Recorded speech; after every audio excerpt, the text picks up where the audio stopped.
Hi all. വിലായത് ബുദ്ധ എന്ന പുതിയ സിനിമയുടെ വിശേഷങ്ങളുമായിട്ടാണ് ഇന്ന് ഞാൻ വന്നിരിക്കുന്നത്. ജയൻ നമ്പ്യാർ സംവിധാനം ചെയ്ത് പൃഥ്വിരാജ് നായകനായി എത്തിയ ഏറ്റവും പുതിയ ചിത്രമാണ് വിലായത് ബുദ്ധ. GR ഋതുഗോപൻ എഴുതിയ ഇതേ പേരിലുള്ള നോവലിനെ ആസ്പദമാക്കിയാണ് ഈ സിനിമ ഇറങ്ങിയിരിക്കുന്നത്. പൃഥ്വിരാജിനെ കൂടാതെ ഷമി തിലകൻ, അനു മോഹൻ, പ്രിയംവദ കൃഷ്ണൻ തുടങ്ങിയവർ ഈ ചിത്രത്തിൽ അണിനിരന്നിട്ടുണ്ട്.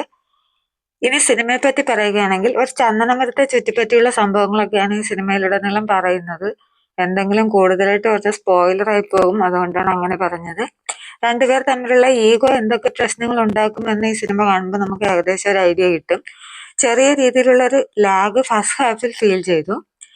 ഓരോ ഇവന്റ് അവർ ക്രിയേറ്റ് ചെയ്തിരിക്കുന്നത് റിയാലിറ്റി നിലനിർത്തിക്കൊണ്ട് തന്നെയാണ്. അതുകൊണ്ട് തന്നെ അതിലെ ഓരോ സംഭവങ്ങൾക്കും നമ്മളും കൂടെ ആ സംഭവ സ്ഥലത്തുള്ളതുപോലെ ഓരോ കഥാപാത്രങ്ങൾക്കൊപ്പം നമ്മൾ സഞ്ചരിക്കുന്ന ആ ഒരു രീതിയിലാണ് അവർ ക്രിയേറ്റ് ചെയ്തിരിക്കുന്നത്.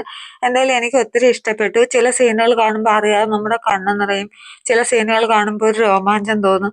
അങ്ങനെയൊക്കെ നല്ല രീതിയിൽ എൻജോയ് ചെയ്ത് കാണാൻ പറ്റിയ ഒരു സിനിമയാണിത്. ഇതിൽ നെഗറ്റീവായി തോന്നിയത് മേക്കപ്പാണ്. മേക്കപ്പ് കുറച്ചുകൂടി ബെറ്റർ ആക്കാമായിരുന്നു എന്ന് തോന്നി. പൃഥ്വിരാജിന്റെ ഒക്കെ മുഖത്തൊക്കെ കരിയൊക്കെ വാരി തേച്ചിട്ടുള്ള കുറെ സംഭവങ്ങളൊക്കെ ഉണ്ട്. കുറച്ചുകൂടി ബെറ്റർ ആക്കി കുറച്ചുകൂടി റിയാലിറ്റി തോന്നിക്കുന്ന രീതിയിൽ അവർക്ക് ചെയ്യാമായിരുന്നു.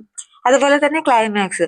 ഈ സിനിമ മുമ്പോട്ട് പോകുന്നത് ഒരു ഹൈ ഫ്ലോയിൽ, അതായത് ഒരു ഗ്രാഫിന്റെ ഹൈ ഫ്ലോയിൽ ഒരു മുന്നോട്ട് പോകുന്ന ഒരു സിനിമ പോലെയാണ് അതിന്റെ ഒരു നോർമൽ ഫ്ലോ. പക്ഷെ അതിന്റെ ക്ലൈമാക്സ് വന്നപ്പോൾ പെട്ടെന്ന് ആ ഗ്രാഫ് താഴ്ന്നത് പോലെ ആയിപ്പോയി. നമുക്കൊരു ക്ലൈമാക്സ് കണ്ടിട്ട് ഒരു സാറ്റിസ്ഫാക്ഷൻ കിട്ടിയില്ല, അത്രേ ഉള്ളൂ. എങ്കിലും ബോറായി തോന്നിയില്ല. നമുക്ക് കണ്ണും മനസ്സും നിറച്ച നല്ലൊരു ചിത്രം തന്നെയാണ്. അയ്യപ്പനും കോശിയും ഒക്കെ നമ്മൾ കണ്ട സിനിമയാണല്ലോ, അതുപോലെയൊക്കെ ഒരു സിനിമ. എങ്കിലും ഇതിനേക്കാളും ഒരുപാട് മുന്നിൽ നിൽക്കുന്നത് അയ്യപ്പനും കോശിയും തന്നെയാണ്.